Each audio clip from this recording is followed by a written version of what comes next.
Good evening, everyone. I'm happy to see you all here this evening, this afternoon. I'm really excited to present our concert this evening with harpist Cristina Montes Mateo and pianist Mitsuko Morikawa. Our last concert of the season is March 30th. It's also a Sunday. And we're presenting Vox Obscura, a choir of 15 singers who will be performing a gorgeous program of sacred and secular music from the Renaissance area. So I hope you can come to that as well. That's our last concert. Tonight I want to really express my deep gratitude for First Lutheran Church of Venice for providing the funding that makes these concerts free for the community. It's such a gift, and I'm very grateful. I also want to thank all of you who leave donations in the plate on your way out, because extra funding just allows us to expand our programming. Thanks to everybody that does that. I wanted to tell you that everybody that works on this concert series is a volunteer, so all of the funding goes directly to the musicians. And I want to take a moment to thank those volunteers tonight. We have Chuck McMahon on sound. We have Rudy Olson, who's our videographer, who's been recording these concerts since we started. We have Rachel Swanger and Bob Bridges, who are our ushers, and Carl Lieberman, our piano technician, and Giovanni Lindsay, who does social media. And tonight we have Bill Megalos helping with the lighting, so thanks, Bill. I also want to express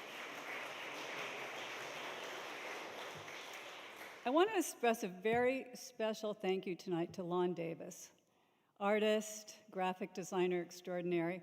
Lon has been my partner in crime since the very first concert, and he really is the face of Masters in the Chapel. He designs all of the marketing materials, the programs, anything that you see that says Masters in the Chapel. So Lon, I am so grateful for your time and talent. I'd like you to stand up. Lon. Stand up. Thank you so much. So tonight I'm thrilled to present Cristina Montes Mateo on harp and pianist Mitsuko Morikawa. To paraphrase their many accomplishments, Cristina has performed for the King and Queen of Spain and the President of the United Nations at the Royal Palace in Madrid. She was principal harp at the Valencia Opera House Orchestra for more than a decade. In March of 2004, she won the position of principal harp at the Hollywood Bowl Orchestra. She is a regular guest with the Munich Philharmonic, Staatsoper Berlin, Royal Liverpool Philharmonic, and the Los Angeles Philharmonic. Cristina also plays actively in the studios in Los Angeles and has performed on dozens of television shows and movie soundtracks. Pianist Mitsuko Morikawa holds a Doctor of Musical Arts in Keyboard Collaborative Arts from the University of Southern California. She is a distinguished soloist, coach, accompanist, and chamber musician, actively performing at prestigious venues across the United States and Asia, including Carnegie Hall and Walt Disney Concert Hall.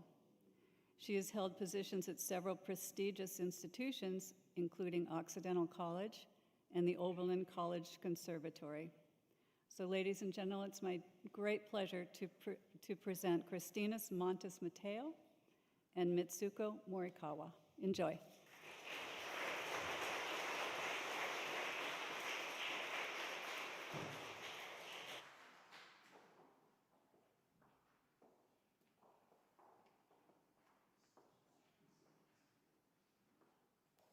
Hi, everybody.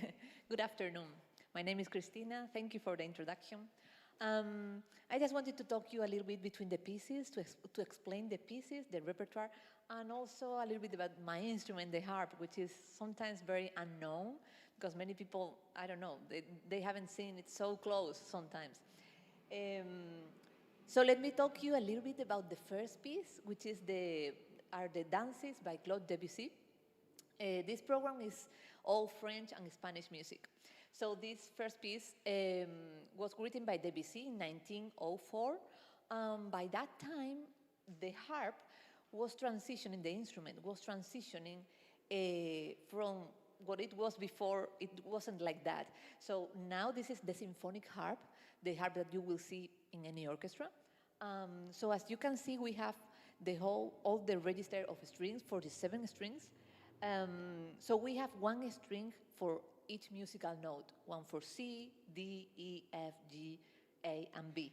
And then we have a pedal system down there, something that many people don't know.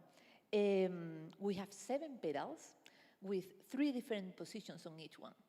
And we have 7 pedals because each pedal works for one string. So we have the pedal for C strings, D, E, F, G, and so on. And 3 positions, so we get the flat, natural, and sharps on each one. So for instance, if I play the C string on any octave, depending on how the C pedal, how the position is, it's gonna sound different. So if the pedal is up, all the C strings are gonna sound C flat. Same strings with the C pedal in natural position, middle position, C natural. And same strings, C sharp if the pedal is down. And I'm telling you and explaining all this just because this piece was not written for this harp, was written for a chromatic harp. A chromatic harp is similar to a piano and has no pedal system, and it has 2 different rows of strings with all the strings there. So it's like a piano. You play with the right hand or the left hand, but you have all the strings and all the notes, possible notes there. So this piece was some kind of simple for that harp, but the instrument evolved. This harp is not used anymore. You cannot find those harps anymore. So the composer itself, Claude Debussy, made some kind of arrangement for this kind of harp, the symphonic harp, and it's now so difficult to play that same piece because now we have so many chromatics that were very easy on the other harp, but now we have to get those with the pedals. So just to let you know that I'm working a lot in this piece with the pedals, so maybe you can take a look down there and you will see my feet moving a lot and very fast. So hope you enjoy these dances, Sacred and Profane by Claude Debussy. Thank you.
Thank you.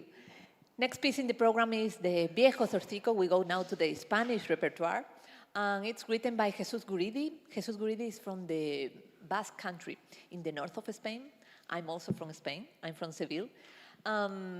So he wrote this piece as a traditional, it's based on a traditional melody from the Basque country.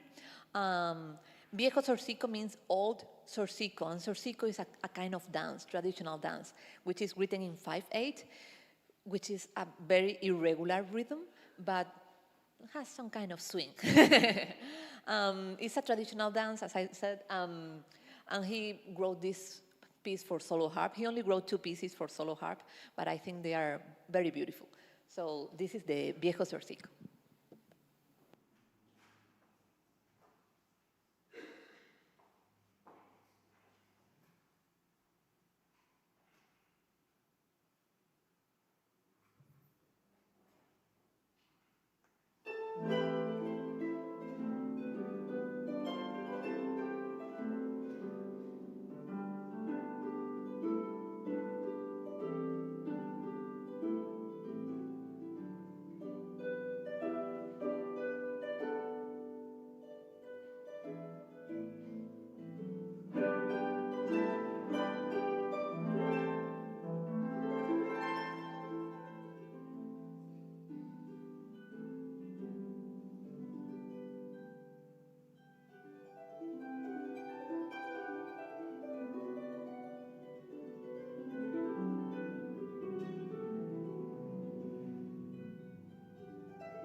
called miroir, meaning mirrors in English.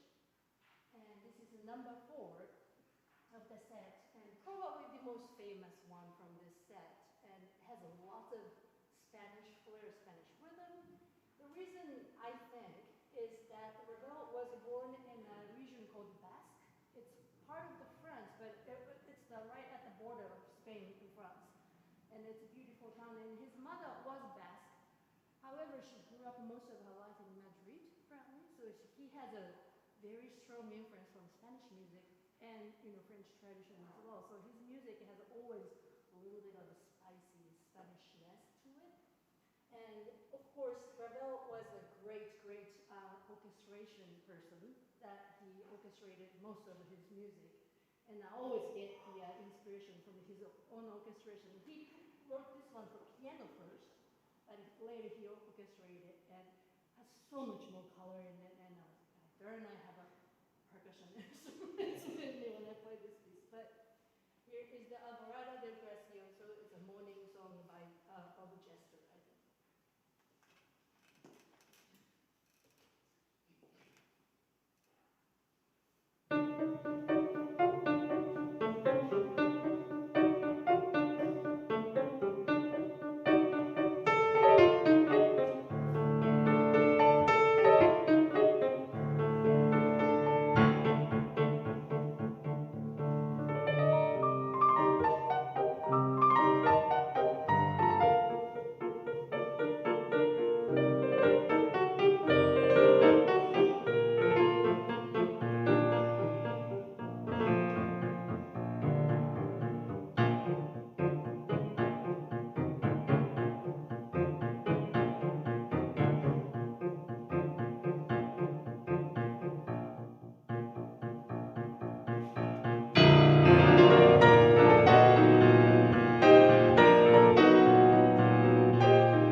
Next piece in the program is from, again, a Spanish composer, Salvador Brotons. He's from Barcelona. He wrote this piece, this is the first movement of a harp sonata. He wrote this piece for me during the pandemic. He always told me for years that he wanted to write a piece for harp dedicated to me, but he had no time because he's not only a composer, he's also a conductor. He conducts the Vancouver Symphony in the state of Washington. So he usually barely has time. But during the pandemic, of course, because everything was canceled, all the live concerts and everything, he had time, finally, to write. That's the good side of the pandemic. He had time to write that piece, and it's a beautiful harp sonata. I'm going to play now the first movement, Allegro Spiritoso. Just to tell you a few other curiosities about the instruments, because the harp, because many people ask me. So the harp, the wood is usually made of maple. We have 47 strings and we have different colors to recognize where we have to put the fingers on. So we have the red strings for the note C, and we have black strings for F. The rest are just some kind of whitish, yellowish. So the references are the red and the black for C and F. Those are our references. Maybe after the concert, if you want to come closer and see the instrument, you are welcome, and I will be here. And that's all, yeah, I think also we have different materials on the strings. The low register, we use bass wires, like the guitar. In the middle register, we use strings made of animal gut. And the top register, only the first octave, they are nylon. We use these different materials so we get better sound and better projection on different octaves. So if you hear or pay really attention, you can also listen the different colors of the sounds, depending on the strings and the register. So yeah, I'm going to play now the first movement of the harp sonata by Salvador Brotons. Thank you.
And last piece in the program is the Introduction and Allegro by Maurice Ravel.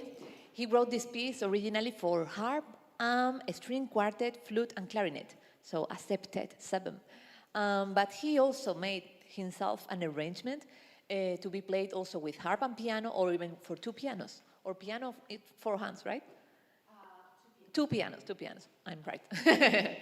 So it's also a masterpiece for the harp, especially these two pieces that we are performing together today. Those are key pieces in the repertoire for harp, especially being from French composers. These dances by Claude Debussy that we perform at the beginning of the concert, and this one to finish, the Introduction and Allegro by Maurice Ravel. Hope you enjoy. Thank you.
we have something else for you.